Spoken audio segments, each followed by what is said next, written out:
আসসালামু আলাইকুম friends, welcome back. So viewers, স্ক্রিনে আপনারা দেখতে পারতেছেন আমাদের চীনা হাঁসের বাচ্চা ডিম থেকে কিন্তু বের হয়ে গেছে। আলহামদুলিল্লাহ সুম্মা আলহামদুলিল্লাহ। আমি হতাশ হয়ে গিয়েছিলাম কারণ ইনকিউবেটরে আমি ৫৫টা ডিম দিয়েছিলাম। ৫৫টা ডিমই কিন্তু নষ্ট হয়ে গিয়েছিল। আমরা ৪টা তাওয়ায় ডিম বসিয়েছিলাম। আলহামদুলিল্লাহ সেখান থেকে এই যে একটা বাচ্চা ১ম বের হয়েছে, এই সাইডে পড়েছিল।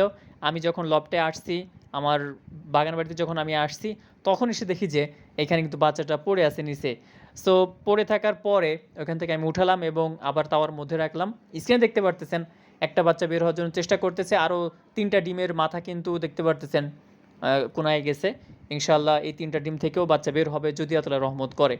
আরও প্রায় ২টা তাওয়ায় অনেকগুলো ডিম রয়েছে। বাদবাকি কতগুলো ডিম থেকে বাচ্চা আমরা পাই সেটা পরবর্তীতে আমি আপনাদেরকে জানাবো। ডিম থেকে বাচ্চা বের হয়ে যাওয়ার পরে আমাদের করণীয় কী সেটাও জানতে পারবেন আমাদের এই চ্যানেল থেকে। এই চ্যানেলে আমরা আপলোড করবো ইনশাআল্লাহ। অবশ্যই চ্যানেলটি সাবস্ক্রাইব করে রাখবেন। চীনা সম্পর্কে ডিটেলস যে কোনো বিষয় নিয়ে আমরা কিন্তু ভিডিও আপলোড করে থাকি। সো আপনারা প্রত্যেকটা বিষয় কিন্তু জানতে পারবেন চীনা হাঁস লালন পালনের। চীনা সম্পর্কে যদি আপনাদের কোনো প্রশ্ন থেকে থাকে অবশ্যই কমেন্ট করবেন।